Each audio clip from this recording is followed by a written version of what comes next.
మరి భారతదేశంలో క్రీస్తు కోసం ఉన్న గుర్తులేమిటి అని వెతికాను.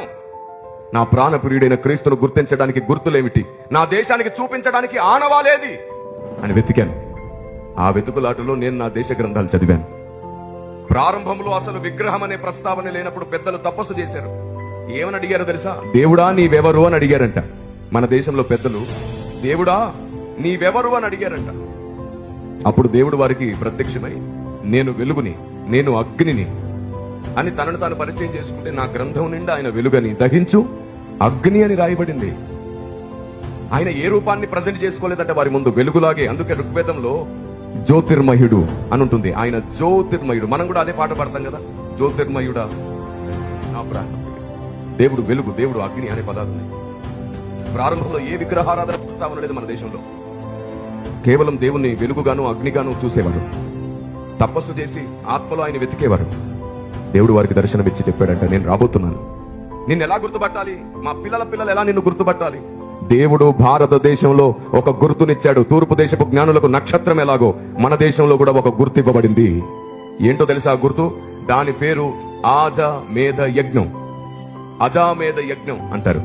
ఏ పండితున్నైనా అడగండి, ఏ పూజారినైనా అడగండి, ఎవరినైనా అడగండి, ఇది మాత్రమే సత్యం, ఇది మాత్రమే వాస్తవం. ఇది గ్రంథాలలో లిఖించబడింది. ఎవరు కాదనలేని విషయం చెప్తున్నాను.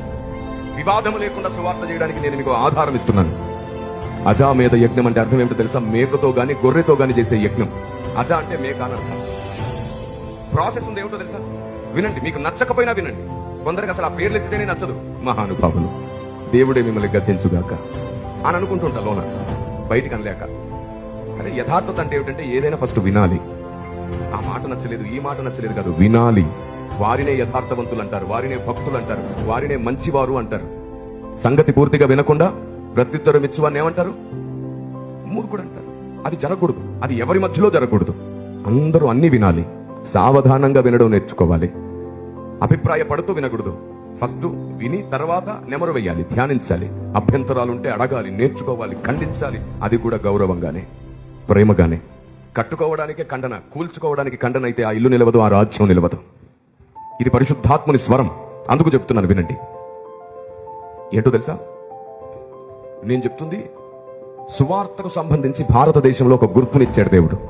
ఈ అజామేధ యజ్ఞం యొక్క అత్యంత ప్రాముఖ్యత పద్ధతి ఏమిటంటే, ప్రాసెస్ ఏమిటంటే, ఒక మేకను తీసుకొని దానికి పట్టు వస్త్రాలు వేసి, మీరు ఇది చూపించట్లనే నెక్స్ట్ నేను చెప్పబోయే వాక్యమర్మం చూపిస్తా స్క్రీన్ మీద.